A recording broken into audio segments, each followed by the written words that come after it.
长脑子最快的方式就是多读历史文学。接下来我将用35个月的时间，为我的8300位粉丝讲解中国文学史上的千古奇闻。今天我们要讲的是刘邦的大风歌，它被誉为千古第一帝王短歌，三句道尽英雄气，却似千军万马踏破山河，将一介布衣到95之尊的传奇人生凝练成了震烁古今的千古绝唱。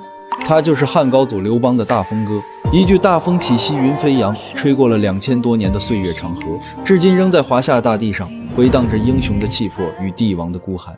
公元前196年，淮南王英布起兵反叛，刘邦亲自率领大军出征平叛。彼时的刘邦已是年过花甲的帝王，岁月在他身上刻下了沧桑的痕迹，连年的征战更是耗尽了他的心力。在平定叛乱的归途中，刘邦顺路回到了自己的故乡沛县，这片土地是他生命的起点。他曾是这里不学无术的无赖，是酒馆里赊酒喝的泗水亭长，是在田间地头与乡邻打闹的寻常百姓。而如今他是一统天下的汉高祖，是四海臣服的大汉天子。荣归故里的刘邦在沛公大摆宴席，邀请了昔日的父老乡亲和朋友故旧一同饮酒作乐。酒至酣处，刘邦起身击筑，慷慨悲歌，唱出了那首流传千古的大风歌：大风起兮云飞扬，威加海内兮归故乡，安得猛士兮守四方。这短短3句诗，字字珠玑，句句藏风，道尽了刘邦一生的波澜壮阔与心之所向。大风起兮云飞扬，起笔便有席卷天下的豪迈气象。这大风是秦末乱世的风起云涌，是陈胜吴广王侯将相宁有种乎的振臂高呼，是楚汉争霸的烽火狼烟。秦王朝的苛政如磐，压得天下百姓喘不过气。正是这股大风吹散了秦廷的威严，吹来了群雄逐鹿的乱世。而刘邦便是在这风起云涌之中，从沛县的小亭长一步步登上了权力的巅峰。他没有项羽力拔山兮气盖世的勇武，却有着知人善任的智慧和审时度势的谋略。他重用张良、萧何、韩信这3位人杰如同羽翼，助他在乱世的风暴中扶摇直上，最终击败了不可一世的项羽，建立了大汉王朝。这一句诗是对秦末乱世的生动写照，更是刘邦对自己传奇发迹史的高度概括。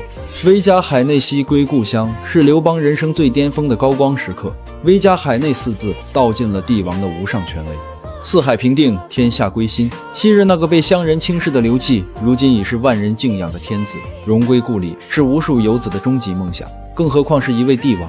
他站在沛公的高台上，看着眼前欢呼雀跃的父老乡亲，听着熟悉的乡音，心中定然是百感交集。这不仅是衣锦还乡的荣耀，更是对自己半生拼搏的最好回馈。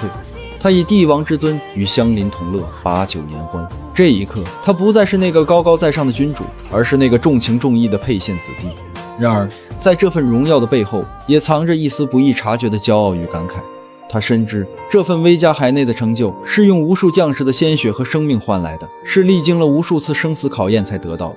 而最动人也最令人唏嘘的，当属最后一句“安得猛士兮守四方”。如果说前2句是豪情万丈的高歌，那么这一句便是帝王深沉的忧虑与叹息。天下初定，百废待兴，但是边境的匈奴虎视眈眈，国内的异姓诸侯王也暗藏祸心。刘邦虽然平定了英布的叛乱，却也在这场战争中身负箭伤，身体每况愈下。他深知自己100年之后，年轻的大汉王朝需要有能征善战的猛士来镇守四方，才能长治久安。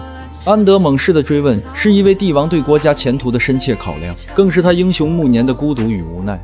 他一生识人无数，麾下猛将如云，可到了晚年，却要发出这样的感慨，足见守天下之难，更甚于打天下。